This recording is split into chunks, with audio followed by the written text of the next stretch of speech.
warahmatullahi wabarakatuh. Apa kabar anak-anak Bapak semua? Mudah-mudahan kalian tetap dalam kondisi sehat. Dan harapan Bapak tetap sama seperti yang kemarin-kemarin. Kalian harus tetap semangat belajar. Baik anak-anak Bapak, masuk kita materi berikutnya. Silahkan tonton videonya. Kemudian yang tak ngerti silahkan tanya ke Bapak. Oke? Baik, selamat menyaksikan. Assalamualaikum warahmatullahi wabarakatuh. Apa kabar anak-anak Bapak yang soleh dan soleha semua? Seperti janji kita minggu lalu, kita akan masuki materi berikutnya. Dan kali ini kita akan bahas tentang persamaan kuadrat.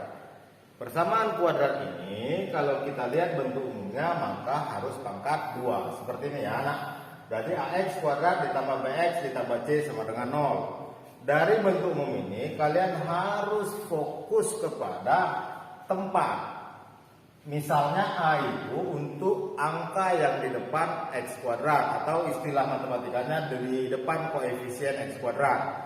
Kalau yang B, angka yang di depan X. Kalau yang C untuk yang konstanta. Konstanta itu berarti angka sendiri, angka tunggal ya nak ya. Inti dari ini semua, kita disuruh untuk mencari nilai akar-akar dari persamaan kuadrat yang bentuknya nanti X1 dan X2. Bisa ya? Ngerti ya? Jadi pertama langkah awal ingat bentuk umumnya, karena nanti bentuk umum di soal itu bisa dibalik-baliknya. Kadang-kadang konstantanya di depan, kemudian nanti BX-nya entah di mana, kemudian AX-nya entah di mana.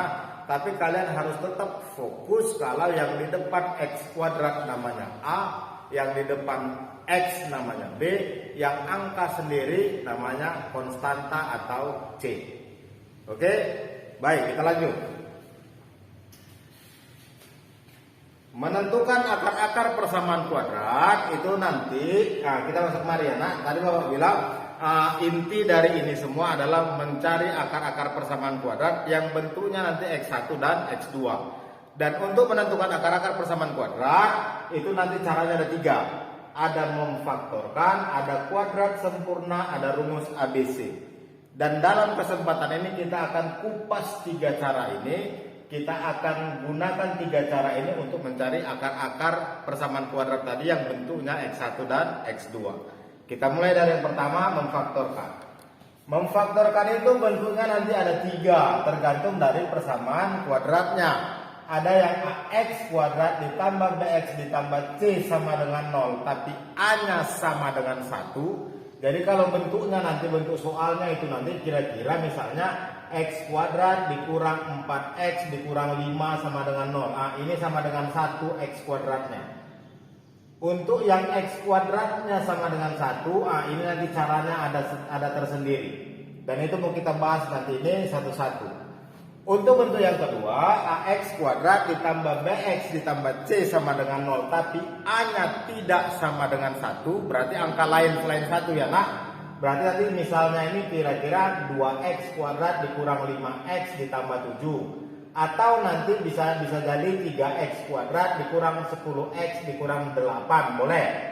Jadi nanti ini harus kita faktorkan, ini harus kita faktorkan, ini harus kita faktorkan untuk mencari akar-akar persamaan kuadratnya tadi, yang X1 dan X2-nya tadi.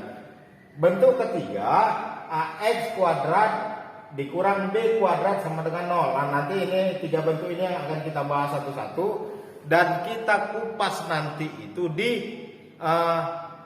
pertemuan daring kita. Kita live, kita zoom. Jadi pembelajarannya langsung nanti kita bahas ini satu-satu ketika Pak Jul masuk.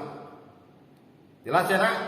Itu saja mungkin untuk hari ini sebagai pengantar. Billahi taufiq wal hidayah. Assalamualaikum warahmatullahi wabarakatuh.